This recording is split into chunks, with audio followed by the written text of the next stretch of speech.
ওকে hockey স্টিকের মধ্যে পেরেক পুঁতে আনে, ঠিক আছে? আচ্ছা, সেটা দিয়ে মাথার পেছনে হিট করে। হালিশহরে বিজেপি বুথ সভাপতিকে পিটিয়ে খুন। শনিবার রাতে বারেন্দ্র গলিতে চলছিল গৃহ সম্পর্ক অভিযান। থমথমে হালিশহর, বিজেপি নেতার দেহ পৌঁছতেই কান্নার রোল বিজপুর থানার সামনে। তখনই আচমকা হামলা, ঘিরে ধরে চলে ব্যাপক মারধর। হকি স্টিক, লোহার রড দিয়ে চলে বেদম মার। অভিযোগ, বাঁশের মাথায় পেরেক লাগিয়ে আক্রমণ করে দুষ্কৃতীরা।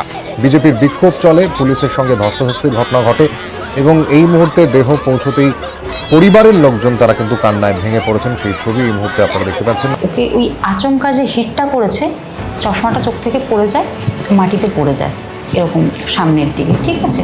আচ্ছা। আর আরে দিন দুপুরে এটা হচ্ছে? দিন দুপুরে তুমি কি বলছো? 4:30টার সময় বেরিয়েছে, 5:30টার মধ্যে সব শেষ। বিকালবেলা?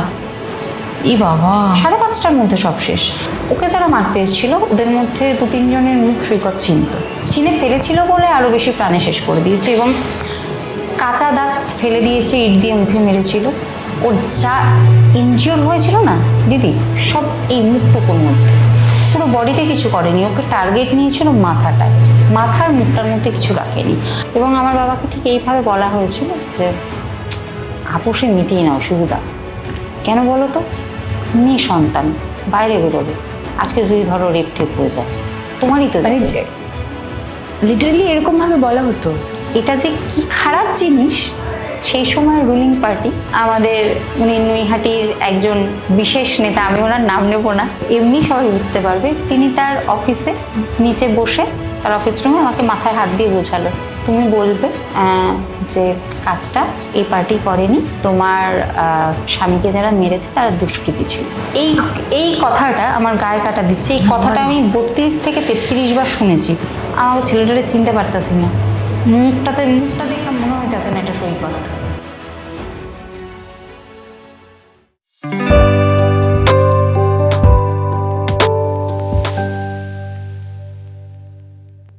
নবপর্ণা ওর প্রিয় মানুষটার ছবি বুকে আঁকড়ে ধরে বেঁচে থাকে প্রতিদিন। বুকের মাঝে কান্না আছে, কষ্ট আছে, তবুও হাসি মুখে বেঁচে থাকে ওই ছবি আর স্মৃতিকে আঁকড়ে ধরে। নবপর্ণা আজকে আমার সাথে আছে। নবপর্ণার মুখেই আমি শুনবো তার এই জার্নির গল্প, তার লড়াইয়ের গল্প, তার মনের সাথে নিজের যুদ্ধ, সমাজের সাথে, সমাজের কটূক্তির সাথে যুদ্ধের কথা। নব, আমি জিজ্ঞেস করবো না যে তুমি কেমন আছো, কারণ তুমি হাসি মুখে থাকো সবসময়, আমি দেখেছি। তুমি অনেক অনেক মেয়ের অনুপ্রেরণা, জানো তো? তোমার মতো সিচুয়েশনে যারা আছে, যারা প্রিয় মানুষকে হারায়, বিভিন্ন রকমের কটূক্তির সম্মুখীন হয়, মন্তব্যের সম্মুখীন হয়, তারপরে অনেকে হেরে যায়, কিন্তু তোমার ভিডিও দেখে, তোমার এই যে বেঁচে থাকার ইচ্ছেকে দেখে বোধহয় অনেকেই সাহস পায় এখন। তোমার কি মনে হয়? ভালো লাগে এটা দেখে। আমি সৈকত যখন চলে যায়, সেই সময় থেকে সৈকতকে নিয়ে ফটো ভিডিও দিতাম সেটা নয়, তার কারণ আমি মানসিকভাবে তখন সুস্থ ছিলাম না। পরে যখন আস্তে আস্তে ওকে নিয়ে ফটো ভিডিও দিতে শুরু করি, সেটা কিন্তু প্রফেশনালি না, একাকিত্বটা ওটা ফিল করতাম। হ্যাঁ, এবার তখন দেখছি যে যতদিন না আমি সোশ্যাল মিডিয়াতে অ্যাটাচে ছিলাম, সমাজের মানুষের কথা আমি একটু পরে বলছি, সেগুলো তো আছেই, তুমিও জানো, বলবো অবশ্যই। সোশ্যাল মিডিয়াতেও তো সেই সমাজের মানুষগুলোই গিয়ে ভিড় করে, এবং সেই জায়গায় দাঁড়িয়ে থেকে কিচ্ছু জানলো না কি হয়েছে আমার হাজব্যান্ডের, কেন চলে গেছে এত কম বয়সে। হঠাৎ করে 9 থেকে 90 সব বয়সেরই, মানে বউ ভালো না, বউ অপয়া, অলক্ষ্মী, সিঁদুরের জন্যেই, শাখার জন্যেই, মানে যেই কথাগুলো আর কি শুনে, এবং তখন খুব খারাপ লাগতো। মানে এটা আমি খুব রিয়েলাইজ করেছি যে স্বামী থাকাকালীন যারা মাটির দিকে তাকিয়ে কথা বলতেন, যতটা না সাহস পায়, স্বামী চলে যাওয়ার পর চোখের দিকে তাকিয়ে কেন, পারলে চুলের মুঠি ধরে কথা বলবে। এটা আমি মানে সৈকতকে যখন দাহ করা হয়নি, আমি আমার নিজের শ্বশুরবাড়িতে থেকে এটা ফিল করেছি। তো সেই জায়গায় যখন আজকে দেখি যে ওকে নিয়ে ফটো ভিডিও দেওয়ার পর 5টা মেয়ে সেই পথে এগোচ্ছে, এবার এটা নিয়ে আমার একটা কথা বলার আছে, এটাকে অনেকে কন্টেন্ট পাবে, আমি এটা একটু আজকে ক্লিয়ার করে দিই। বিষয়টা হচ্ছে, আমার যে কটা ভিডিও রয়েছে, কন্টেন্ট তো ডেফিনেটলি, সেটার মধ্যে একটা মেসেজ রয়েছে। মেসেজটা হচ্ছে যে আমার মতন বয়সে আমি প্রচুর নবকর্ণাকে মিট করে ফেলেছি, আমার থেকে আরও 2-4 বছর বড়, 2-4 বছর ছোট, হ্যাঁ, আরও অনেক একটু বেশি এজেরও আছে, কিন্তু তাদের ভেতরে না অনেক ইচ্ছে থাকে, নিজের পছন্দের শাড়ি পরবো, নিজের পছন্দের লিপস্টিক বা একটুখানি ওয়েস্টার্ন ওয়্যার পরবো, ঠিক আছে, এবং স্বাধীনভাবে চলা মানে কিন্তু স্বেচ্ছাচারিতা করা নয়। যারা করছে আমি তাদের কথা বলছি না, কিন্তু যারা করতে চাইছেন ছোট ছোট এই যে ইচ্ছেগুলো, লোকে কি বলবে, শ্বশুরবাড়ি কি বলবে, এই জন্য চাপা পড়ে যায়। আর গড গ্রেস আমি ওরকম শ্বশুরবাড়ি পাইনি, ঠিক আছে। তো আমি যে কটা ভিডিও সৈকতকে নিয়ে করেছিলাম তার মধ্যে এইটুক মেসেজ দেওয়ার ছিল যে একটা মেয়ের জীবন থেকে হঠাৎ করে যদি কিছু হারিয়ে যায়, কিছু বলতে তার যদি স্বামী হারিয়ে যায়, সে তাকে যদি আঁকড়ে ধরে বাকি জীবনটা নিজের মতন করে কাটাতে চায়, কাটাতে পারে, এবং তাতে কোনো রকম তো কোনো ভুল নেই, কারণ আমার জীবন থেকে মানুষটা চলে গেছে, তার এক্সিস্টেন্স নেই। এবার সে তো কোনো কিছুর ভাগ নিতে আসছে না, সে আমার স্মৃতিতে আছে, শ্রদ্ধায় আছে, ভালোবাসায় আছে। একটা মানুষ যখন শারীরিকভাবে আর আমাদের মধ্যে নেই, সে মানুষটা বেঁচে থাকে কিসে? তার ভালো কাজের জন্য। অবশ্যই ভালো কাজের জন্য, মানবিকতা, মানসিকতা, তার সাথে প্রত্যেকের বন্ডিং, এগুলোর জন্যই তো। এবার সেই মানুষটাকে নিয়ে আমি যদি চলতে চাই, হ্যাঁ, তাহলে যে বা যারা আমার সাথে কানেক্টেড, পরিবার হোক, বন্ধুবান্ধব হোক, বা আমার জীবনের দ্বিতীয় ব্যক্তি, মানে প্রেম আসুক দ্বিতীয়বার, সে তো জেনেই এসছে সব, তাহলে তাকে নিয়ে সমস্যা হওয়ার কথা নয়। আসলে মানে সমস্যাটা হবে কিসের জন্য? যার কোনো ফিজিক্যাল এক্সিস্টেন্স নেই, সে কিসের ভাগ নিতে আসে? তোমার জীবনে যে সেকেন্ড প্রেম এসেছিল, তার কি তোমার এই যে একে নিয়ে প্রবলেম ছিল, সৈকতকে নিয়ে প্রবলেম ছিল? হ্যাঁ, সৈকতকে নিয়ে প্রবলেম, এটা বলতে আমার খুব লজ্জা লাগছে। মানে তার মা একজন স্বনামধন্য শিল্পী, আচ্ছা, রবীন্দ্রভারতী থেকে পাস আউট। আচ্ছা। তার বাবা তাকে বলেছে যে তুই কি কলিযুগের বিদ্যাসাগর হতে চাইছিস?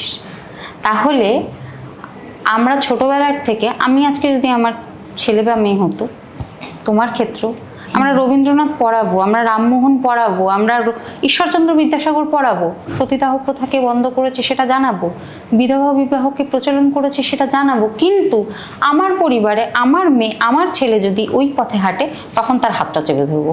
কেন যাচ্ছ? মানে এটাতে আমার আপত্তি বলতে হয়তো আমার সাথে ইনসিডেন্টটা হয়েছে বলে, কিন্তু শিক্ষিত মানুষ হয়ে এই প্রশ্নটা তাহলে এই চ্যাপ্টারটাই পড়ানো উচিত না। আসলে ফলাও করে যখন বাচ্চাদেরকে পড়িয়েছি, জানো তো বাবু, এমন পুঁথিগত শিক্ষার তো আসলে কোনো না, তাহলে তো সেটা প্রয়োগ করতে পারছো না বাস্তবে। বাস্তবে যখন আমার ফ্যামিলিতে কেউ করছে, তখন কেন করছিস, মানে এটা কেন? আর কোনো মেয়ে ছিল না। এবং সব থেকে বড় কথা যে সৈকতকে নিয়ে তার সমস্যা, ঠিক আছে, মানসিক অনেক টর্চারও ছিল, আমি সেগুলো আর ডিসক্লোজ করবো না, কেননা আমি চাই তুমি যা প্রশ্ন করো সৈকতকে নিয়ে করো, আমাকে নিয়ে করো। তার কারণ এই কারণেই করবো না যে সে তার মতন করে ভালো থাক, তারও একটা তার মতন করে জীবন রয়েছে, তার মিউজিক ব্যাকগ্রাউন্ডটা যথেষ্ট স্ট্রং, এবং আনফর্চুনেটলি আমার সাথে তার দেখাও হয় ওই গান বাজনার সূত্রে একটা অনুষ্ঠান করতে গিয়ে। আচ্ছা, ঠিক আছে। তো সেখান থেকে আলাপ, 1 বছর বন্ধু ছিলাম, বন্ধু বলতে কিন্তু বন্ধুই, হাই হ্যালো কেমন আছিস, ইয়ার্কি, এই পর্যন্তই। তারপর হঠাৎ করেই সবটা হয়, এবং আমি এই কথাটা বলবো না যে ছেলেটি এফোর্ট দেয়নি, কেননা কোনো মানুষ যদি আমার জন্য কিছু করে 1% হলেও সেটা স্বীকার করা উচিত। ও সত্যি সত্যি এফোর্ট দিয়েছিল, কিন্তু কোথাও গিয়ে সেই না গার্ডসটা সবার তৈরি হয় না, যেটা আমি এখনো বলতে পারি। সৈকত থাকা, আমি ছোট থেকেই এরকম, অন্যায় যদি না করি, আমি যেটা করছি মানে তাহলে আমি সেটা করবই, আমি কনভিন্স করাবো আমার বাবা মাকে। তারপরেও যদি এমন না যে সব ক্ষেত্রেই আমি জিতে গেলাম বা সব ক্ষেত্রেই আমি ঠিক, কিন্তু আমি কোন জায়গাটায় ভুল আমাকে আমার বাবা মা বুঝিয়ে দিক, তারপরে আমি ওয়েটা চেঞ্জ করে নেবো। কিন্তু আমি জিনিসটা ছেড়ে কেন দেবো যদি সেই জিনিসটা আমার ভীষণ পছন্দের হয়, সেই জিনিসটা থেকে যদি আমার ক্ষতি না হয়। লজিক্যালি যদি সব কিছু ঠিক থাকে সেখানে তো পিছিয়ে যাওয়ার কোনো কারণ নেই। এক্স্যাক্টলি, এটাই আর কি। তো ও চেষ্টা করেছিল ওর মতন করে, কিন্তু যখন ওই বাবা মাদের ইমোশনাল ব্ল্যাকমেলগুলো আসে না, যে মানে করা হয়েছিল, তুই যদি এই মেয়েটার সাথে কথা পর্যন্ত বলিস তাহলে কিন্তু আমরা সুইসাইড করবো। আর আমি একটু রাফ অ্যান্ড টাফ, আমি বলেছিলাম এভাবে কেউ মরে না, যে মরে যাবে, মানে আমি যদি মরে যেতাম, আমি নিজের জীবন দিয়ে রিয়েলাইজ করছি, কারণ সৈকত আমার এতটাই প্রিয়, এতটাই কাছের মানুষ, আমি 2টো করে অ্যাংজাইটির ওষুধ খাই, কিন্তু আমি কি মরে গেছি? আমার প্যানিক অ্যাটাক আসে, প্রত্যেকটা মুহূর্তে আমি মৃত্যুকে ছুঁই। প্যানিক অ্যাটাক যাদের হয় টাচুর, তারা জানে প্যানিক অ্যাটাকটা কী জিনিস, কিন্তু আলটিমেটলি তো আমি মরিনি। আমার কখনো, বিশ্বাস করো, সুইসাইড করার কথা কোনো দিন মাথাতে আসেনি। আমার শেষ পর্যন্ত দেখার ভীষণ ইচ্ছে, কী হয় দেখব। আর আমি এটা বিশ্বাস করি যে ঈশ্বর প্রত্যেকটা মানুষকে একটা মানে ক্যাপাসিটি দিয়ে পাঠায়, দুঃখ নেওয়ার একটা ক্যাপাসিটি আছে। তো আমি এটা গ্ল্যাডলি অ্যাকসেপ্ট করেছি। উনি মনে করেছেন যে আমি দুঃখটা নিতে পারবো। এই দুঃখর সাথে সাথে একটা অ্যাডভান্টেজও আছে, তোমাদের ভালোবাসা আছে, আমাকে এনকারেজ করা রয়েছে, প্লাস নিজে আমি প্রচুর দিদি বোনকে পেয়েছি। সবাই যে খারাপ তা নয়, আর আমি খারাপটা নিও না। 100 জনের মধ্যে 5 জন খারাপ বলছে, 95 জন তো আমি তাদের ঘরের মেয়ে হয়ে গেছি। একদম। আমি তাহলে খারাপটা কেন ধরবো? যারা ভালোবাসে, মানে আমি ভালোটাকে নেবো না, খারাপটা নিয়ে, মানে আমি তো জানি খারাপ বলবে, তাহলে আমি কেন, মানে আমি জানি যেখানে আমার দুধ চা অ্যাসিড হয়, আমি দুধ চা ছোবই না, স্কিপ করবো। সৈকতের সাথে পরিচয়টা কিভাবে, মানে কেমন ছিল? বাড়ি থেকেই দেখাশোনা করে? এটা একটু গোড়া মানে প্রথম থেকে শুনি। না, আসলে আমি কনজারভেটিভ ফ্যামিলিতে বড় হয়েছি, ঠিক আছে? আচ্ছা। কনজারভেটিভ ফ্যামিলিতে বড় হয়েছি, কিন্তু ফ্যামিলি খুব ফ্র্যাঙ্ক আমার সাথে, ছোট থেকে সব ভাই বোনদের সাথেই। তো আমি ক্লাস 10-এ যখন পড়ি, টেস্টের আগে আমি গাড়ি করে আমার গানের ইনস্টিটিউশন, তখন যেখানে গান শিখতাম আর কি, হালি শহরে, ওই গানের ক্লাসের অ্যানুয়াল ফাংশনে যাচ্ছিলাম, ঠিক আছে? আচ্ছা। গাড়িতে আমাকে ওর অফিসের একজন দেখে, সে আমার আঙ্কেল হবে সম্পর্কে, দেখে সম্বন্ধের কথা বলে। পাপা গিয়ে চুপি চুপি সৈকতকে দেখে আসে, ঠিক আছে? দেখে এসে বাড়িতে বলে যে আমি মেয়ের জন্য বিয়ে ঠিক করেছি, আমি এই ছেলের সাথেই বিয়ে দেবো। আর আমার বাবা খুব আগেকার দিনের একরকম মানুষ হয় না, ওই রকম। তাহলে তুমি তখন ক্লাস 10-এ পড়ো? হ্যাঁ। আচ্ছা। তখন বিয়ে দেবো না, কিন্তু বিয়ে যেদিন দেবো মানে আমি ঠিক করেছে, আমি বাগদত্তা করে রাখলাম। আচ্ছা। ছেলের সাথে গিয়ে দেখা করে এসছে, কথাও বলে এসছে, আর আমার প্রচণ্ড মন খারাপ, আমি প্রচণ্ড কান্নাকাটি করেছি। তার কারণ আমার একটা অত্যন্ত ভ্রান্ত ধারণা ছিল, সরকারি চাকরি করে মানেই গোপ থাকবে, টাক থাকবে, আমি কিছুতেই বিয়ে করবো না, অসম্ভব, আসলেই তাড়িয়ে দেবো। ফার্স্ট টাইম যখন এসে দাঁড়ালো দরজার সামনে, হ্যাঁ, আমি সত্যিই ভাবিনি, তার কারণ ওই বয়সে কেউ সরকারি চাকরি পায় না। ও পড়াশুনো করে চালাচ্ছিল পাশাপাশি, লাকিলি ক্লিক করে গেছিল। এবার আমি তাকিয়ে এরকম সুন্দর দেখতে একটা 5 ফুট 11 ছেলে, মানে আমি তার পাশে হিমালয় পর্বতের পাশে উইনটিপি, ঠিক আছে, মানে ছোট্টখাট্ট। আমি ভাবছি যে এত সুন্দর দেখতে, হ্যাঁ, মানে সৌম্য দর্শন সুপুরুষ যেটা বলে, ঠিক সেরকম। তো উনি এসে বসে ভীষণ রিজার্ভ, হ্যাঁ, আমাকে প্রশ্ন করছে, তুমি তো ক্লাস 10-এ পড়ো, এর কোন স্ট্রিম নিয়ে পড়বে, কি ইচ্ছে? দেখছি পড়াশুনো, গান বাজনার বাইরে আর বেরোচ্ছে না। তখন তো আমার বয়সটা কম, আমার ভালো লাগছে না, তুমি কি বোর লাগছে, হ্যাঁ, এ কি অন্য কথা বলছে না কেন, তা দেখতেই শুধু ভালো, ভাব কাকু ভালো লাগছে না। তারপর আমি বললাম, শোনো, আমার না, আমি কাজের কথায় আসি, হ্যাঁ, আমার তোমাকে ভালো লেগেছে, আমি তোমাকে বিয়ে করবো। মানে তুমি বলছো তোমার বাড়িতে আসার পরে? আচ্ছা। ও আমার মুখের দিকে 30 সেকেন্ড তাকিয়েছিল, তাকিয়ে বলছে যে তুমি জানো তুমি আমার থেকে অনেকটা ছোট, আমারও বয়স এখনো অনেক কম, কিন্তু তোমার আরও কম, তোমার পড়াশোনা শেষ হয়নি। আমি বললাম আমি জানি, আমার পাপা এক কথার মানুষ, আমার পাপা তোমার সাথে কথা বলেছে, আমার তোমাকে পছন্দ বলছে। হ্যাঁ, কাকুর সাথে আমার কথা হয়েছে, কিন্তু তোমার সাথে তো আমি কথা বলতে এসেছি, তোমাকে তো আমার নাও পছন্দ হতে পারে, হ্যাঁ। আর আমি এতটাই ডেপো, আমি বললাম সে পছন্দ মানে না হওয়ার কোনো কারণ নেই, অভ্যেস হয়ে যায়, প্রত্যেকদিন কথা বলতে বলতে ভালো লেগে যাবে। মানে বিয়ে করবেই তুমি আর কি ডিসাইড করে নিয়েছো? আমাকে বলছে যে আমার যদি গার্লফ্রেন্ড থাকে তুমি তো জানলেও না। আমি বললাম, ঠিক আছে ওয়েট করবো ব্রেকআপ হওয়ার জন্য। মানে আর সেই সময় তো মানে আমি ছোট থেকে একটু টমবয়, আমি ওকে বলেছিলাম যে ঠিক আছে গোলকিপার থাকতেই পারে, আমি তার জন্য খেলা ছেড়ে বেরিয়ে যাবো, গোল দেবো না, আমি ওয়েট করছি। বলছে তখন আমাকে বললো তুমি প্রচণ্ড ডেপো। তারপর মানে ওর মধ্যে না ওই ব্যাপারটা ছিল যে গার্জিয়ানশিপ মেনটেন করাটা। আমি বিশ্বাস করো সানায়াদি, আমার 3 বছর মানে যতদিন না আমি মাধ্যমিক দিয়েছি আমার মনে হয়নি আমি প্রেম করেছি। আমার মনে হয়েছে বাবা আর একজন বাবার মতন কারোর হাতে তুলে দিলেন, যিনি আমাকে ওই রকমই অনুশাসনে রাখছে। ঠিক আছে, পরে বুঝেছি যে এটার ভীষণ দরকার ছিল। হ্যাঁ, তো তারপর 2019-এ বিয়ে হলো। 2019-এর 13ই মার্চে আমার বিয়ে হয়। 2020-তে লকডাউন পিরিয়ডে 12ই ডিসেম্বর ও আরনায় অন্যায় ডিফ্লেট দিতে বেরিয়েছিল। সেই সময় পার্টি করতো, পলিটিক্স করতো। তো সেই সময় ও যেই পার্টি করতো, আমি আর বলতে চাইছি না, রুলিং পার্টি যারা ছিল, আমার বলতেও এখন কোনো সমস্যা নেই, এটা আমি আমার সোশ্যাল মিডিয়াতেও বলেছি ওপেন প্ল্যাটফর্মে। সেই সরকারের থেকে ওকে খুন করা হলো, ইনস্ট্রাকশন ছিল। ঠিক আছে, এবং খুনটা একটু নৃশংসই, একটু না অনেকটা।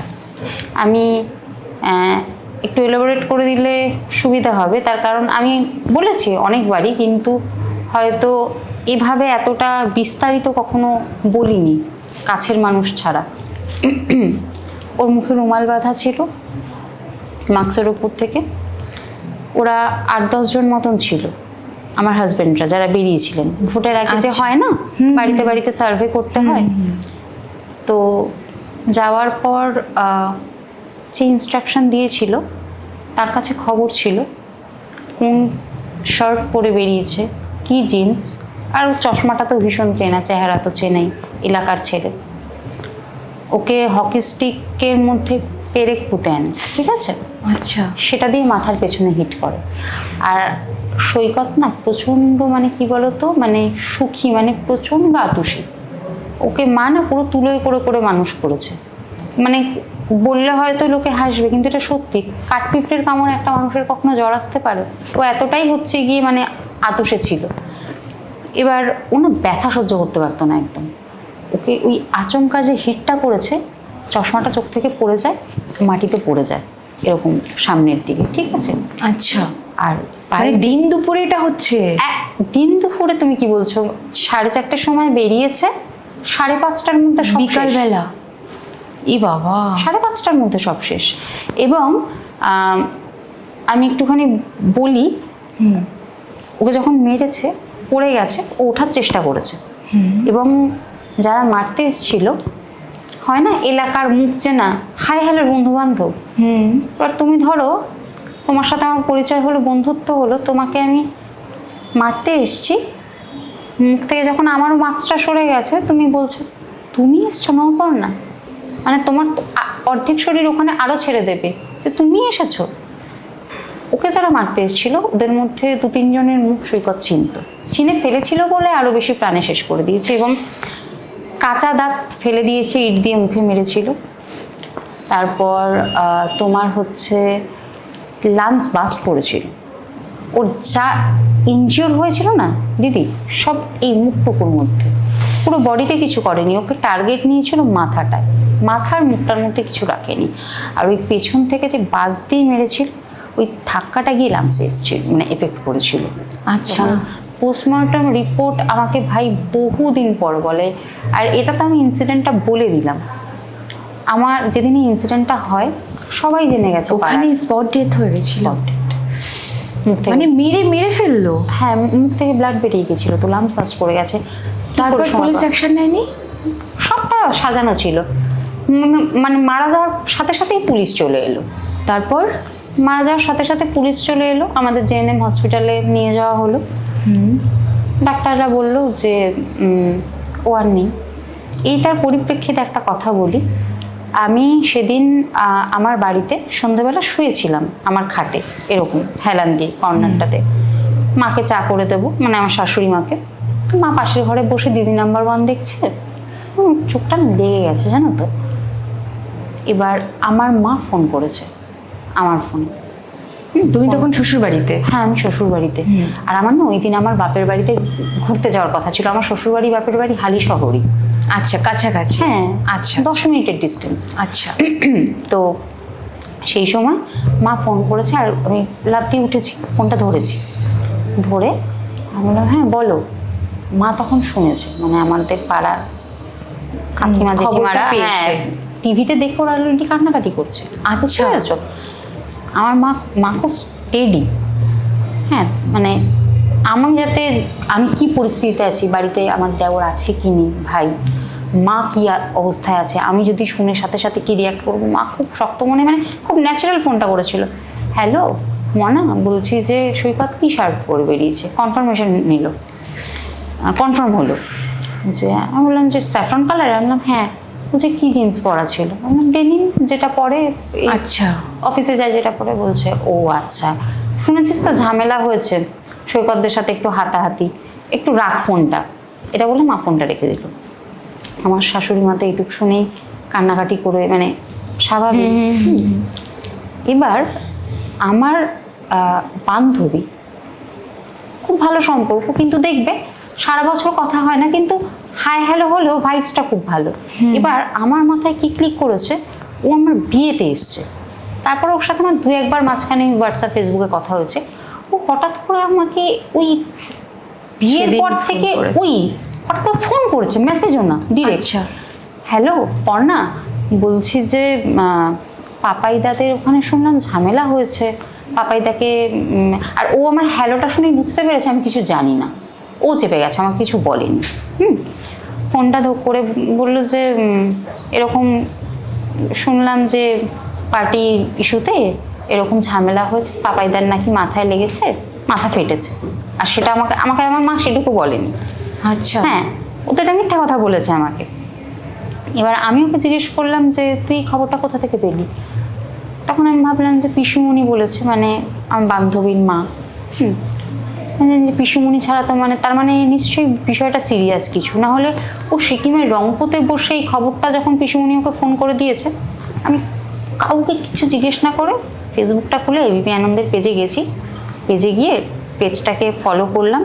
মানে ওরা তখন হয়তো মানে কিছু একটা রুলস রেগুলেশনস ছিল, ওরা অ্যাকসেপ্ট না করলে দেখতে পারবো না নতুন খবর, ঠিক আছে। ঠিক ওই 1-1.5 মিনিটের মাথায় অ্যাকসেপ্ট করলো, ফলো করলাম। একদম ফ্রন্ট পেজের প্রথম খবর, এই হালিশহর বারেন্দ্রগলিতে সৈকত ভাওয়ালকে পিটিয়ে খুন করা হয়েছে। ঘটনাস্থলেই তার মৃত্যু হয়। ডাক্তাররা নিয়ে যাওয়ার পরে তাকে মৃত বলেই ঘোষণা করেছে, ঠিক আছে। তুমি হ্যাঁ, এই কথাটা আমার গায়ে কাটা দিচ্ছে। এই কথাটা আমি 32 থেকে 33 বার শুনেছি, এবং শুনে কিন্তু আমি কাঁদিনি, আমি ওয়েট করেছি, ঠিক আছে। 8:30টার সময় আমার বাবাকে ফোন করি আমি। হ্যাঁ, আমার বাবা, আমার কাকা। এবার আমি ছোটোবেলার থেকে আমার বাবার উপর প্রচণ্ড ডিপেন্ডেবল। পাপা যদি আমাকে দিনের বেলা সূর্য দেখিয়ে বলে যে সূর্য ওঠেনি, ওটা চাঁদ, আমি সেটাই বিশ্বাস করব। হ্যাঁ, আমি পাপাকে বললাম সৈকত কী অবস্থায় আছে? তখন পাপা বলছে আমি যেটা দেখেছি সেটা সহ্য করতে পারবি, সেটা শুনতে পারবি তো মা? আমি বললাম যে ও যে অবস্থাতেই থাকুক, ও না থাকুক, কোমায় থাকুক, যাই থাকুক, আমি তো জানবো, আজ বাদে কাল হলেও জানবো। আমাকে না জানি তো কতদিন হাইট করবে? তখন বলছে সৈকত আর নেই। তখন আমি বুঝলেন পাপা আমাকে কথাটা বলেই না, পাপা পড়ে গেছে। আর আশেপাশে যে জেঠু কাকারা গেছিলো, ওরা সবাই ধর শিউ পড়ে গেল। আমার বাবার হাই প্রেশার। হ্যাঁ, আমার কাকা ফোনটা নিচে পড়ে গেছিলো, ফোনটা শুনেছি আমি পড়ে যাওয়ার আওয়াজটা। ফোনটা তুলে বলছে মারে, আমি মানে বাঙাল ভাষাতেই বলছি, বাঙাল। আমার কাকা বলছে মারে, আমাকে ছেলেটারে চিনতে পারতাছি না, মুখটা দেখা মনে হইতেছে না এটা সৈকত। আমি বললাম তুই ঠিক করে দেখে বলছিস? বলছে হ্যাঁ, আমি ঠিক করে দেখে বলছি। আমি বললাম যে আচ্ছা ঠিক আছে। আমি ঠিক তোমাকে এক্সপ্লেন করতে পারবো না সেই মুহূর্তে, না মানে ঠিক শিরদাঁড় থেকে মনে হলো যে ঠান্ডা কিছু একটা মানে নিচের দিকে চলে গেল। পা কাঁপছে, হ্যাঁ হার্টবিট মানে গলার কাছে। আর আমার শাশুড়ি অত্যন্ত ভোলাভালা একজন ভালো মানুষ। হ্যাঁ, ভাইকে ফোন করেছি, তার আগে আমি ভাইকে ফোন করেছিলাম, ভাই বারবার অ্যাভয়েড করছিল। আমি একটু দেখা না ভিডিও কলে, আমাকে কেউ হসপিটালে যেতে দিচ্ছে না। আমি বলছি মাত্র 6:30 বাজে, আমি রোহনকে ফোন করি, আমি আমার আরও বন্ধু আছে তুতানকে ফোন করি, ওরা আমাকে নিয়ে যাবে। তুই ওখানে আছিস, তাতে কি হয়েছে? এবার ও তো জানে আমি গেলে সত্যিটা জেনে যাব, তাহলে তো হবে না, সামলাতে যদি না পারে। হ্যাঁ, আমি যখন জেনে গেছি, ও যখন এলো রাত্রিবেলা, তখন আমাকে বলছে যে বৌদি, আমি বিশ্বাস করো দাদা ভাইয়ের যদি প্রাণ থাকতো, আমি সমস্ত দিয়ে ঘরবাড়ি বিক্রি করে হলেও, আমার শেষ রক্তবিন্দু দিয়ে হলেও আমি দাদা ভাইয়ের জন্য চেষ্টা করতাম। তুমি আমাকে ক্ষমা করে দাও, আমি না দাদা ভাইকে ফিরিয়ে আনতে পারলাম না। আর তোমার কাছে একটা রিকোয়েস্ট, আমি তোমার ঠিক এই যে আমি এরকম খাটে বসেছিলাম, আমার হাঁটুর কাছটায় হাঁটু ইয়ে করেই বসে আমাকে বলছে, তুমি আমার মুখের দিকে তাকিয়ে একটা কাজ করবে? তোমার কাছে একটা রিকোয়েস্ট, তোমার যত কষ্ট হোক তুমি না আওয়াজ করে কেঁদো না। আমি যতক্ষণ মাকে বুঝিয়ে না বলছি, মা সৈকতকে প্রচণ্ড ভালোবাসে, এটা ভাইও জানতো। বলছে তুমি তো বোঝো, দাদা ভাইয়ের মানে দাদা ভাই তো মায়ের একটা অংশ, মানে যতক্ষণ না মাকে বোঝাতে পারছি দাদা ভাইয়ের কী হয়েছে, কীভাবে গেছে, তুমি ততক্ষণ পর্যন্ত কেঁদো না। আচ্ছা ঠিক আছে। আমি পরের দিন ওর বডি এলো, বিশ্বাস করো ওই ফোনটা আর ওই সৈকতকে বাড়িতে নিয়ে আসছে। হ্যাঁ, ওইটা থেকে আজকে 6টা বছর হতে চললো। আমি ওই এমন একটা রাত নেই যেই রাতে আমি কিন্তু নার্ভের ওষুধ খেয়েই শুই, কিন্তু আমার তারপরেও এমন একটা রাত নেই যেই রাতে ওই দৃশ্যটা আমার চোখের সামনে ভাসে না। এবং হয় না যে মানুষ মনে করে যে দুঃখ কষ্ট দেখবে মানুষের অভ্যেস হয়ে যায়। যে আজ আমি তোমাকে যেই কথাটা হচ্ছে গলা জড়াচ্ছে, গলায় কাটা কাটা লাগছে, চোখে জল আছে, কিন্তু তারপরেও যেটা তোমাকে এক্সপ্লেন করতে পারলাম, এটা আমার 6 বছরে অভ্যেস হয়ে গেছে। কিন্তু 6 বছর আগে যেই মেয়েটা ছিল, একটা 21 বছরের মেয়ে, 21+ বয়স, হ্যাঁ, সেটা আমি তোমাকে এক্সপ্লেন করতে পারবো না। বরঞ্চ আমার এখন মনে হবে, এখন যদি আমাকে এরকম কিছু চ্যালেঞ্জিং কিছু দেওয়া হয়, তাহলে আমি জানি না কি জানি সত্যি সত্যি। এবং আমাকে তারপরে মানুষ জিজ্ঞেস করেছে, তো এরপরেও ঈশ্বরে বিশ্বাস করতে ইচ্ছা করে? আমি হ্যাঁ করে। তার এই কারণে করে, সত্যি যদি না থাকতো উনি, তাহলে এতদিনে আমার পাগল হয়ে যাওয়ার কথা। আর আমি এত লোকের এত গালাগালি শুনেছি, লিটারেলি যেটা খিস্তি বলি আমরা বাংলা ভাষায়, এত গালাগাল শুনেছি, এত বাজে কথা শুনেছি, আমার নিজের তাহলে আত্মহত্যা করার কথা ছিল। আমি যখন সেটা করিনি, তার মানে বুঝতে হবে উনি আমাকে আলাদা কিছু মেটেরিয়ালস দিয়ে তৈরি করেছে। তাহলে এত সহজে হাল ছাড়বো না। তো আমি ভাবিনি যে সুযোগটা সত্যি সত্যি ঈশ্বর এত তাড়াতাড়ি দেবে। শুধু মা না, মানে এটা দিদি আমার সব থেকে বড় পাওয়া। প্রচুর এরকম দিদি, বোন, মা, আঙ্কেল যারা আছে, যারা সোশ্যাল মিডিয়ার থ্রু চেনে, সৈকতের জন্য কেঁদেছে। এবং সেই সময় তো এটা ভীষণ চর্চিত একটা বিষয় ছিল।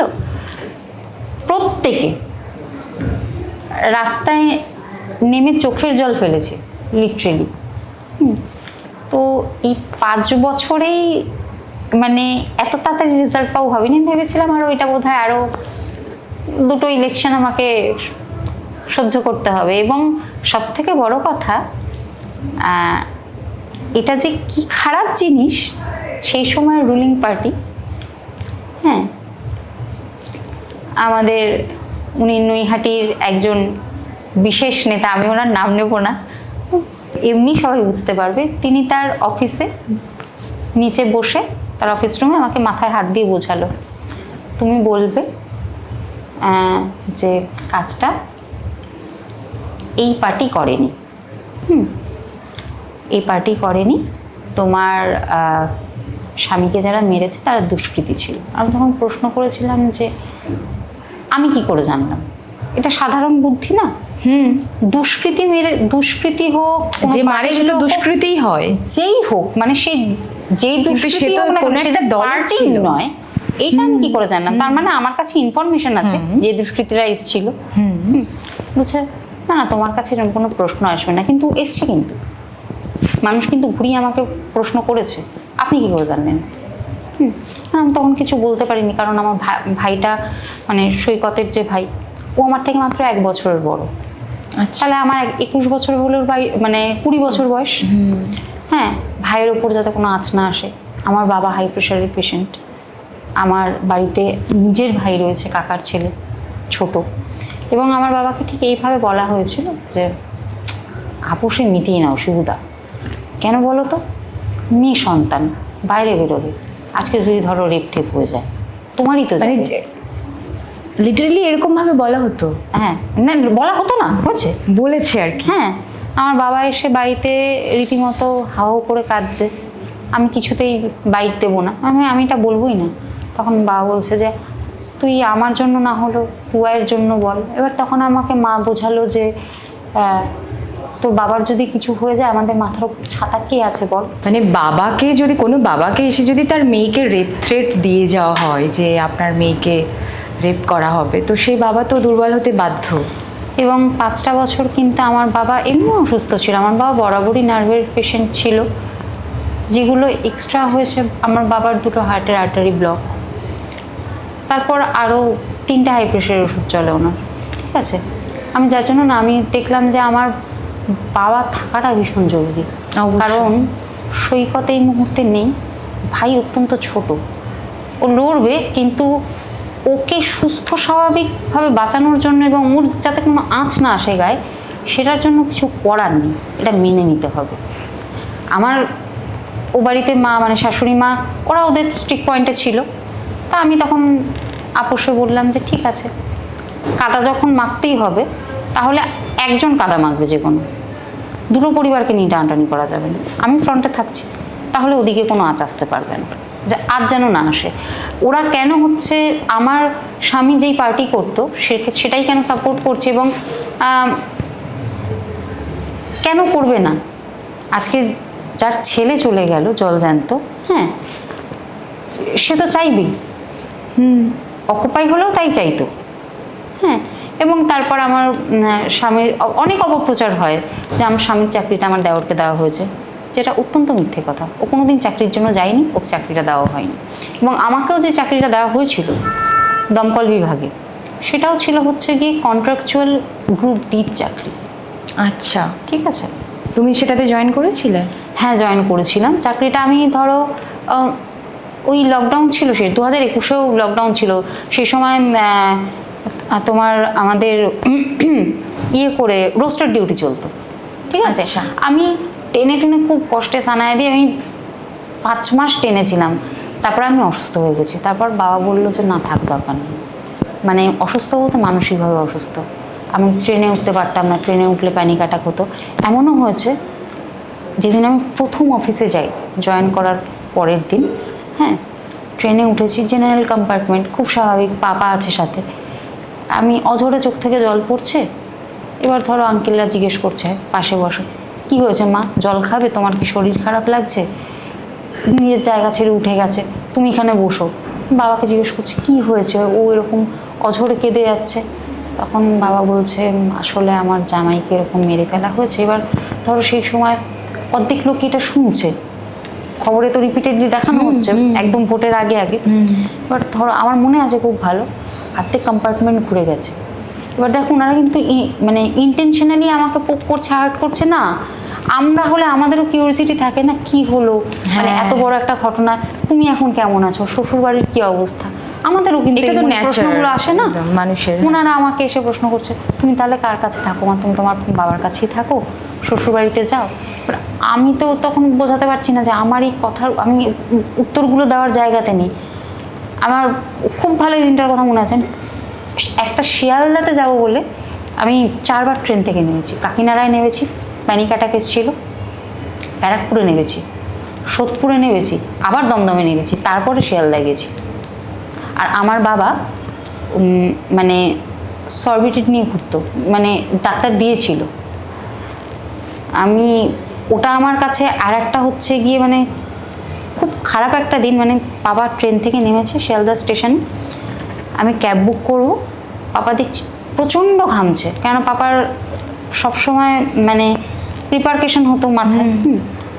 আমি দেখছি বাবা বসে পড়েছে, আর হাতটা আমার খিঁচ লেগেছে, ঠিক আছে, বুকে। আমি তো ভয় পেয়ে গেছি, আমি কান্নাকাটি শুরু করে দিয়েছি, মানে কী করবো, আমি কিছুই চিনি না।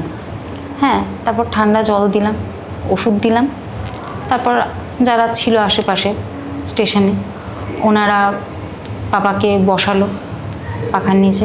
আমি ডক্টরকে কল করলাম, পাপার যে ডক্টর দেখায়, উনি ওষুধ বলল, ওষুধ নিলাম, তারপর অফিসে গেছি। এবং এটা একটা বাবার জন্য কতটা যন্ত্রণার যে যেই পার্টি থেকে খুন করেছে সেই পার্টি একটা চাকরি দিয়েছি, মানবিক আমরা অত্যন্ত। আমার বাবা সকাল 10টা থেকে বিকেল 5টা পর্যন্ত ওই করিডোরটায় বসে থাকতো, কারণ আমি কলকাতার কিছু চিনতাম না, এবং এটা আমার স্বীকার করতে কোনো লজ্জা নেই। আমাকে এরকমভাবে বড় করেছিল, আমার না প্রয়োজন হয়নি, আমি এটিএম থেকে টাকা তুলতে পারতাম না, আপে মানে কোন দিকে ট্রেন আসে, ডাউনে কোন দিকে ট্রেন যায় আমি জানতাম না। আমার একদমই লজ্জা নেই, কারণ সৈকত কখনোভাবে আমি যেখানেই যাই সৈকতকে নিয়ে যাই, সৈকত গানের ক্লাসে দিয়ে আসছে, সৈকত মেকআপের ক্লাসে দিয়ে আসছে, গান গাইতে যাচ্ছি সৈকত নিয়ে যাচ্ছে। হ্যাঁ, এবার ও চলে যাওয়াতে বুঝতে পেরেছি যে আমি ঠিক কতটা অথৈ সাগরের মধ্যে পড়েছিলাম, এটা হয়েছে। তো এখন মানে সব কাটাতে কাটাতে এখন যত বড় সমস্যা আসুক, আমি শুধু চোখ বন্ধ করে সৈকতকে যেদিন বাড়িতে নিয়ে এসেছিল আর ওই সন্ধ্যেটার কথা চোখ বন্ধ করে ভাবলেই হবে, এর থেকে খারাপ আমার জীবন আর কিছু হতেই পারে না। তারপরে কি শ্বশুরবাড়িতে ছিলে? হ্যাঁ, শ্বশুরবাড়িতে ছিলাম বলতে আমার শ্বশুরবাড়ির সাথে কিন্তু সম্পর্ক খুব ভালো, আমার শাশুড়ি মা প্রচণ্ড ভালোবাসে।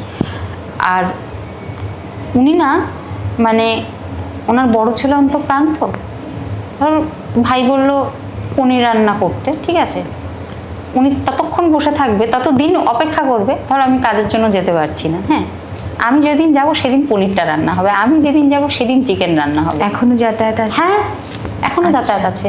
বাহ। ইনফ্যাক্ট আমি এখানে যখন আজকে আসছিলাম মাকে আমি ফোন করলাম, মা বলল, হ্যাঁ হাসির পেছনে যে একটা কষ্ট থাকে বুঝতে পারি। তারপর ভাইকে ফোন করেছিলাম, তো আমার সম্পর্ক আছে, কিন্তু ওই ঘরটার মধ্যে আমি একা থাকতে পারবো না বলে আমি আমার পাপার কাছে এসে থাকি। কিন্তু আমি শ্বশুরবাড়িতে গেছি, আমি মায়ের কাছে থেকেওছি, ভাই যখন চাকরির পরীক্ষা দিতে বাইরে গেছে বা ঘুরতে গেছে, মা সেই সময় একা ছিল, তখন আমি 2-3 দিন গিয়ে মায়ের কাছে থেকেছি, ভাই এসছে আবার চলে এসছে। কিন্তু আমি শ্বশুরবাড়ি থেকে তোমার সেভাবে কোনো সমস্যা হয়নি? না, কোনোদিন কোনো সমস্যা হয়নি। এবং ওনারা কোনো দিন, আমার শাশুড়ি আমাকে কোনোদিন এটা উপলব্ধি করতে দিল না যে ওটা আমার শ্বশুরবাড়ি, আমাকে দিয়ে কোনোদিন একটা চামচ পর্যন্ত ধোয়ায়নি।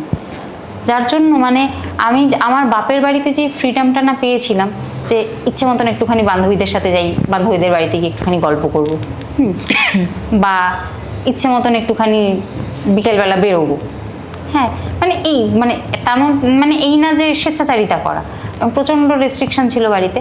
কিন্তু আমার শাশুড়ি ঠিক আছে তুই যা। আর আমার শাশুড়ি এটা ভীষণ পছন্দ করতো যে আমার বৌমা গান গাইবে, টিভিতে দেখানো হবে, স্টেজে গান গাইতে উঠলে সবাই ভীষণ অ্যাপ্রিসিয়েট করবে, উনি এখন এটা চায়। এবং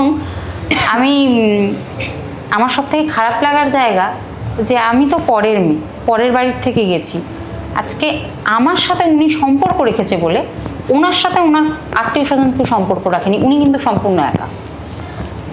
এরকম? হ্যাঁ, কেন, পাপাই তো চলে গেছে, তোমার তো দরকার নেই পাপাইয়ের বউয়ের সাথে সম্পর্ক রাখার।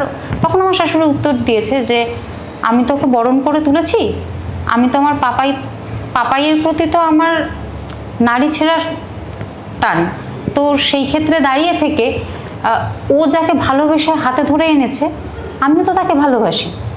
আর আমার নবকে কাছে পেলে ওকে কিছু রান্না করে খাওয়ালে যেটা পাপাই ভালোবাসতো বা যেটা নব খেতে ভালোবাসে, নবকে কিছু দিলে আমার মনে হয় আমি পাপাইকে দিচ্ছি, তার কারণ আমার কাছে ও পাপাইয়ের স্মৃতি।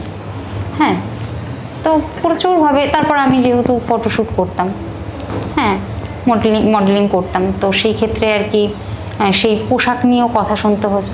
তোমার বৌমাকে দেখলাম ব্যাকলেস পরে ছবি কেন দিয়েছে, পা কেন দেখা যাচ্ছে, তখন আমার শাশুড়ি বললো যে ও তো এটা প্রফেশনালিই করে, আর আমার তো কোনো সমস্যা নেই, আমি তো ওকে এইভাবেই মেনে নিয়েছি, তোমাদের পছন্দ না হলে দেখো না। আর এটা বলা মায়ের খুব অন্যায় হয়ে গেছে, সেই জন্য মায়ের সাথে একটু সম্পর্ক রাখেনি। কেউ না মানে কেউ না, 5টা বছর কিন্তু উনি একা ছিল। আমার এক মাসি শাশুড়ি একমাত্র, শুধু ওনার ছায়াসঙ্গী হিসেবে উনি একা ছিলেন বলে ওনার সাথে থাকতে, আর কেউ ওনার সাথে সম্পর্ক রাখেনি। কেন না, আমার সাথে সম্পর্ক রেখেছে বলে। এই যে বিধবা কথাটা বারবার উল্লেখ করে অনেকেই, তোমার ক্ষেত্রে শুনতে হয়েছে এই শব্দটা? আর কি কি মানে নিয়মের কথা বলে তোমাকে মানে দাবানোর চেষ্টা হয়েছে? যেহেতু তুমি একেবারে মানে তুমি একদম বাচ্চা মতো মেয়ে, তো তোমার তারপরেও তোমার একটু হয়তো সময় লেগেছে, আমি তো কিন্তু হেসে তুমি ফেলে নিজের এখন মতোই বলতে থাকো। গেলে। সন্ধ্যেবেলা খোলা ঝুলে থাকতো, যখন তখন জিন্সের প্যান্ট পরতো। মানে মানে কি বলি, এইগুলো বলতো আর কি। যখন তখন শাখাপলা খুলে ফেলাটা উচিত নয়। আচ্ছা, তারপর হচ্ছে শাশুড়ি বেশি প্রশ্রয় দেয়, বেলা অবধি বউ ঘুমোয়। মানে যারা এসে পাড়ার দেখতো, যে তখন মা আমাকে সৈকত খাইয়ে- আছে আর কি, হ্যাঁ এই সৈকত কথাগুলো। বেঁচেছিল। আমি গানের ক্লাসে যাব, মানে মেকআপ ক্লাস করে এসেছি, গানের ক্লাসে যাবো, দেরি হয়ে গেছে। আমি বলেছি মা আমি আর খাবো না, তুমি শুধু আমাকে 4টে বিস্কুট দাও আর একটুখানি জাস্ট গ্লুকন্ডি করে দাও, ঠিক আছে? মা সাথে সাথে থালে ভাত মেখে নিয়ে এসে আমি সাজছি, আমার পেছন পেছন ভাতের থাল নিয়ে ঘুরছে। ওই তখন ধরো আমার মা ফোন করেছে, আমার মা ফোন করে বলছে আমার কাছেও এত বছর এগুলো করে গেল, তুমি এগুলো সহ্য করো? বলছে থাক এভাবে বলো না, আমি তো ওভাবে দেখি না, আমি যদি খাইয়ে না দিই মেয়েটা সারাদিন, সেই আসবে রাত 10টার সময়। পাপাই তো ছেলে মানুষ, ও তো বাইরে বেরিয়ে খেয়ে নেবে, কিন্তু ও ক্লাসে ঢুকে যাবে, ও কাজ করবে, ও তো আর খাবে না। আর এটাও ছিল মায়ের, ধরো আমার শাশুড়ির কাছে ঝগড়া হয়েছে, ঠিক আছে, অন্য শাশুড়িরা কী করে, হয় নিজে খেয়ে নিল বা একবার দুবার বললো, মা ততক্ষণ পর্যন্ত বসে থাকবে যতক্ষণ আমি খাবো, আমি খাবো। তাই, এবং এটা শুধু না, ধরো আমি গানের ক্লাসে গেছি বা প্রোগ্রামে গেছি, হ্যাঁ, এবার টুবাইয়ের খাওয়া হয়ে গেছে, সৈকতের খাওয়া হয়ে গেছে, 6টা বেজে গেছে, উনি সন্ধ্যা দিয়ে চুপ করে বসে রয়েছে। বললাম তুমি খাওনি? বলছে এখন আর ভাত খাবো না, তুই যা বানাবি ওটা বানিয়ে খা, তুই শুধু আমার জন্য একটু চা করে দে, এরকম। আর তুমি যেটা বলছিলে বিধবা, হ্যাঁ শুনতে হয়েছে। আমার নিজের পরিবার, আমার নিজের পিসির আমার খবর নেয়নি, হ্যাঁ, বলেছে যে আমার নিজের এক পিসি তো সৈকত থাকাকালীন আমাকে বাড়িতে দাঁড়িয়ে থেকে অভিশাপ দিয়েছে।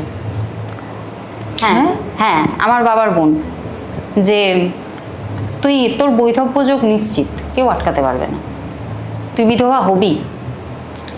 কেন? দাদুর মানে আমার বাবারা 7 ভাই বোন, ঠিক আছে, তো সেই ক্ষেত্রে যেটা হয় বুঝতে পেরেছো, মানে তোমার বিয়ের পর একদম 2020 সালের কথা বলছি, লকডাউন পিরিয়ডের কথা। আচ্ছা, ঠিক আছে, এসছিল জমি জমা নিয়ে, তার মধ্যে কিন্তু আমি বাপের বাড়িতে ঘুরতে গেছিলাম, ঝামেলা হচ্ছিল, আমি ঝামেলাটা থামাতে গেছি, আর আমি ধাক্কা দিয়ে সরিয়েছিলাম, তার কারণ আমার মায়ের গায়ে হাত দিয়েছিল, ঠিক আছে। তোমাকে এরকম অভিশাপ দেওয়ার পরে, হ্যাঁ, ধরো এই ঘটনাটা ঘটলো, তারপরে উনি খবর নিয়েছিলেন তোমাদের, নাকি উনি খুশি হয়েছিলেন?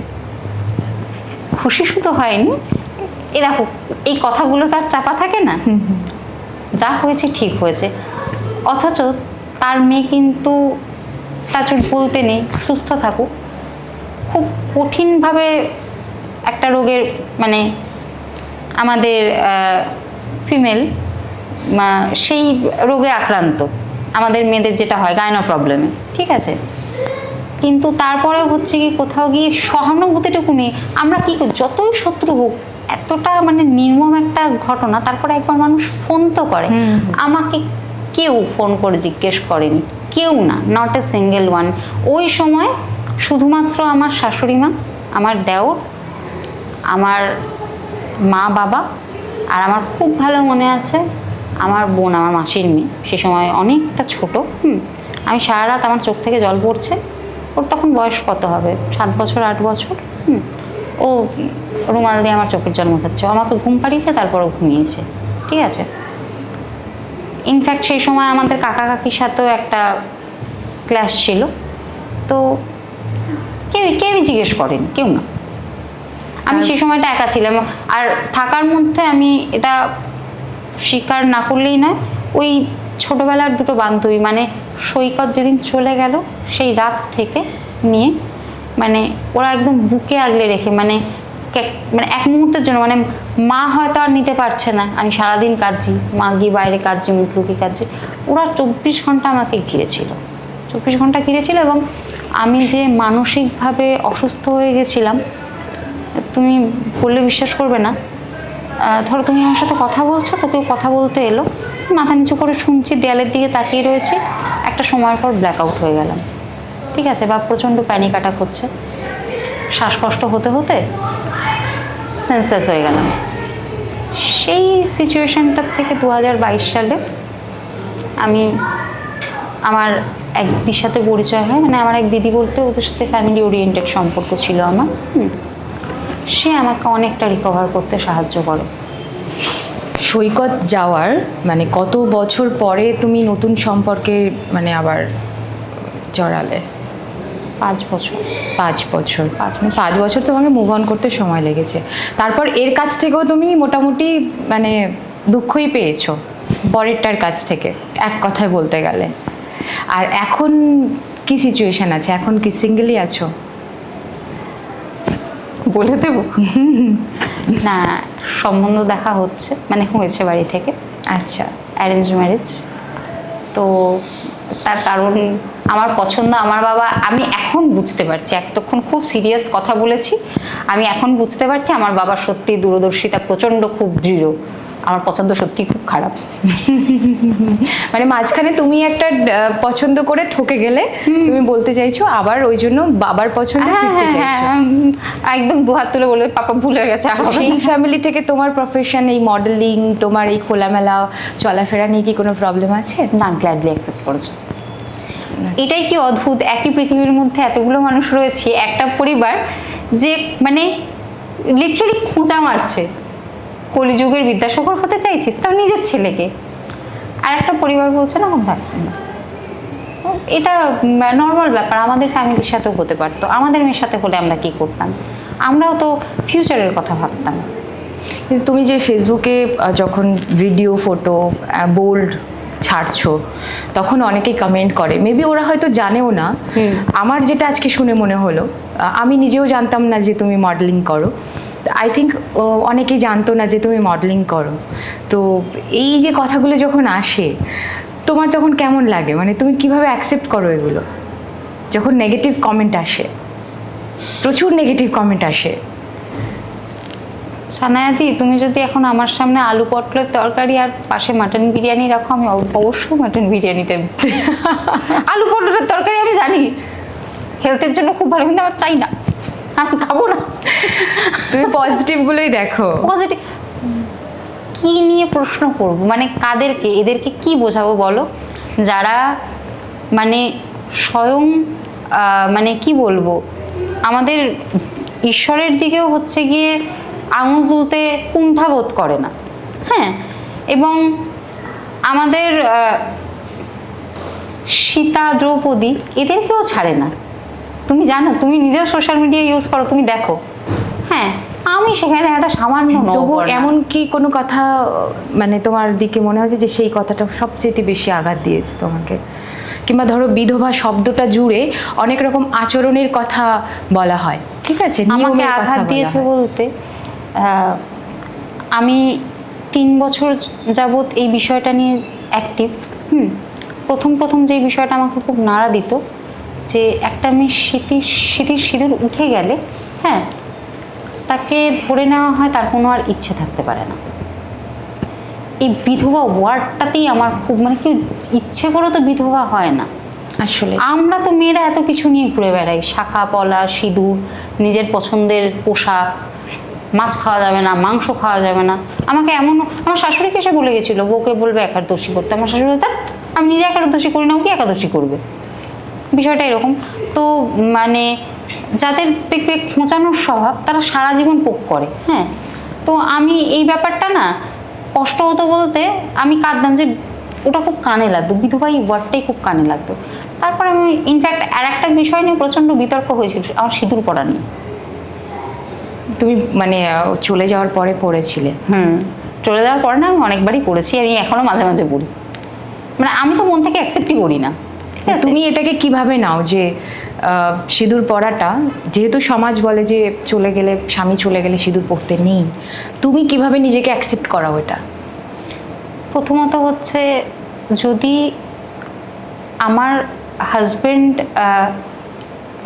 স্বাভাবিকভাবে মৃত্যু হতো, আমি তারপরে এটা মানতাম না। তার কারণ, তুমি শাস্ত্রের কোনো পৃষ্ঠা উল্টে দেখাতে পারবে যে কেউ একদম পুঙ্খানুপুঙ্খ বলে গেছে, আমি বললাম আমার স্ত্রীকে সিঁদুরটা তুলে ফেলতে হবে, কোনো স্বামী বলে গেছে, যদি সেই স্বামী সত্যি স্ত্রীকে ভালোবেসে থাকে। নিয়ম কিন্তু আমরা তৈরি করি, আমাদের সুবিধার্থে আমরাই নিয়ম ভাঙি। হ্যাঁ, তো আমি এটা বলতে চাইনি যে ঠিক আছে একটা অনিয়ম তৈরি করলাম, এটা ট্রেন্ড, সবাই মিলে পড়ো না। যাদের মনে হবে যে, প্রত্যেকের না ইমোশনটা আলাদা, অ্যাকসেপ্ট করার ক্ষমতা আলাদা। যাদের মনে হবে যে না চলে গেছে, আমি আর লাল রংটা পরবো না, এটাকে আমি সম্মান জানাই, এটাও ভালোবাসা। এই ত্যাগটাও কিন্তু একটা বিশাল ব্যাপার, যে আমি আর রঙিন জিনিস পরবো না। একটা মানুষ তারপরেও কত বছর বাঁচে সেই মেয়েটা, যদি সে আমার মতন বয়সী হয় বা আমার থেকে 2-4 বছরের বড় হয়, এটা তো তার ত্যাগই। সে যদি এটা ভালোবেসে করে থাকে যে না আমি পরবো না, তাহলে ডেফিনেটলি সেটাকে আমি অবশ্যই সম্মান জানাই। কিন্তু আমার মতন যারা কিছু মানুষ আছে যারা চায় যে আমি লাল রং পরতে ভালোবাসি, আমার সিঁদুর পরতে ভালো লাগে, আমি সৈকতের কথাই বলছি, তাদের হাজব্যান্ডের জন্য আমি সিঁদুর পরবো। এরকম আমি সবসময় শো করি না, মাথায় একটু হলেও হচ্ছে কি সিঁথিতে সিঁদুর টাচ থাকে। ঠিক আছে, এবার আসলে সমাজ বলে তো সিঁদুরটা তো স্বামীর নামে, স্বামী যেহেতু নেই সাথে, মানে এই তো যেটা আছে। বলে এই তো আছে। মানে তুমি এভাবেই তাকে ফিল করে তুমি এটাকে অ্যাকসেপ্ট করো নিজে থেকে। এবং কেউ বললে বিশ্বাস করবে না, আমি জীবনে এরকম প্রচুর 5 বছরে এরকম অনেক নিজের কাজের ক্ষেত্রে, রাজনৈতিকভাবে, পারিবারিকভাবে প্রচুর সমস্যায় পড়েছি। হ্যাঁ, যারা আত্মায় বিশ্বাস করে তারা এটা বিশ্বাস করবে, সৈকত প্রত্যেকটা মুহূর্তে আমাকে গাইড করেছে এবং সেই এক্সিস্টেন্স আমি ফিল করেছি। খুব ভালো হতো মানে যদি ইন ফিউচার কখনো সেই সুযোগ আসে, আমার শাশুড়ি মা এটা খুব ভালো জানে, আমি ভাই এটা খুব ফিল করি, সৈকতই বাড়িতে আছে। এবং এটা হয়তো কেউ বললে বিশ্বাস করবে না, আমি যখন এই সম্পর্কটাতে যাই তখন মানে আমি না আমার লাইফের কিছু ধরো চ্যালেঞ্জিং কিছু হচ্ছে, আমি সেই সময় সৈকতকে স্বপ্নে দেখি।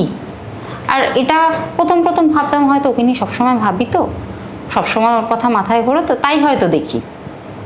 কিন্তু তারপরে ও যে সাজেশনগুলো দিয়ে যায় বা যেইভাবে ও আমাকে গাইড করে, তারপরে এখন আর মনে হয় না যে সেটা শুধু পুরোটাই কাল্পনিক, যেটা বিজ্ঞান বলে। বিজ্ঞানের বাইরে গিয়ে একটা জগৎ থাকে, যেটার ব্যাখ্যা কিন্তু বিজ্ঞানের কাছেও নেই। তো সেই জন্য আর কি আমার সিঁদুর পরাটার এই যে তুমি প্রশ্নটা করলে না, তা আমি এটা কখনো মনেই করি না যে সৈকত। আর সব থেকে বড় কথা তুমি জানো, আমি আজকে এটা বলছি অন ক্যামেরা, আমার কিন্তু সৈকত চলে যাওয়াতে আমার কিন্তু ওই যে রিচুয়ালসটা হয়, স্বামীর পা দিয়ে সিঁদুর কপাল থেকে উঠিয়ে দেয়, হ্যাঁ, আমাকে কিন্তু এই রিচুয়ালসটা কেউ করায়নি। করানো হয়নি? না। আচ্ছা। আমার বান্ধবীরা করাতে দেয়নি। আচ্ছা আচ্ছা। আমার বান্ধবীরা করাতে দেয়নি দুটো কারণে। এক, সৈকতকে তো পিটিয়ে খুন করা হয়েছিল, সৈকত নিজের ইচ্ছায় মারা যায়নি। 2, আমি সিঁদুর তুলবো না বলে প্রচণ্ড, এটা তো প্রত্যেক মেয়েই করে। হ্যাঁ, তখন এক জেঠিমা এসে বলেছিলেন, জানি কষ্ট হবে, বাচ্চা মানুষ, থান পড়তে হবে। তখন ওনাকে বললো যে আপনি এই ঘর থেকে বেরিয়ে যান, আপনি জানেন না, স্থানকাল পাত্র বোঝেন না। মানছি আপনাদের সময় আমাদের সময়টা আলাদা, একটা কথা আপনাদের বুঝতে হবে, আপনাদের জেনারেশনে আমরা নেই, আপনারা আমাদের জেনারেশনে আছেন, তাই আপনাদের যদি আমাদের কিছু ভালো না লাগে সিম্পলি স্কিপ করবেন, যেরকমটা আমরা করি। হ্যাঁ, তো ওরা আমাকে কোনো মানে ওই বৈধব্যযোগের যে নিয়ম, আমাকে মাছ মাংস খাওয়ার যে ব্যাপার, আমার নিজের শাশুড়ি আমাকে দাঁড়িয়ে থেকে ঘরে বলে গেল, দাহ করা হয়ও নি, বডি নিয়ে গেল, আমাকে বলল যে তোর মন যা চাইবে এই 4 দিন, তোর মন যদি চাই তুই পাপাইয়ের জন্য না খেয়ে থাকবি, তোর জল খেলেই তুই খুশি হবি, কারণ তোকে তো পাপাই ভালোবাসতো, তুই তুই সেটাই করবি। আর আমার ওটা মন থেকে চেয়েছিল, আমি 4 দিন যে নিয়মটা করে আমি সেই নিয়মটা করেছিলাম। এবং 4 দিনে যে আর কি স্নান করে যে মেয়েদের মানে সধবার বেশটা ছাড়তে হয়, তো সেই সময়ও আমার শাশুড়ি বলেছিল যে তুই সাদা শাড়ি পরবি না। আমি পরেছিলাম, লাইট কালারের একটা শাড়ি পরেছিলাম, এবং আমাকে ওই রকম একদম বলতেও খারাপ লাগে এমনভাবে শ্যাম্পুটা করানো হয় যাতে ছিটে ফোটাও সিঁদুর না থাকে। আমাকে ওরমভাবে শ্যাম্পু করানো হয়নি। মানে এটা আমার বাড়ি থেকে আমার শাশুড়িই কখনো করায়নি। উনি নিজেই তো এটা অ্যাকসেপ্ট করতে পারে না। যার ছেলে সেই মাই এখনো অ্যাকসেপ্ট করে না যে সেই তার ছেলে এখনো নেই, তা আমি তো আরোই করি না। আর কি বলতো, ওই 2-4টে মানুষ ম্যাঙ্গো পাবলিক কি বললাম, আমার কিচ্ছু আসে যায় না, সত্যি কিছু আসে যায় না। নবপর্ণা এখনো ভালোবাসায় বিশ্বাসী, আর পর্ণার লাইফে প্রিয় মানুষ চলে গেলেও অপূর্ণতা বলে কিছু নেই এখনো। সে প্রিয় মানুষকে আঁকড়ে ধরে বেঁচে থাকে এবং ফিউচারের জন্য সে স্বপ্নও দেখছে ইতিমধ্যে।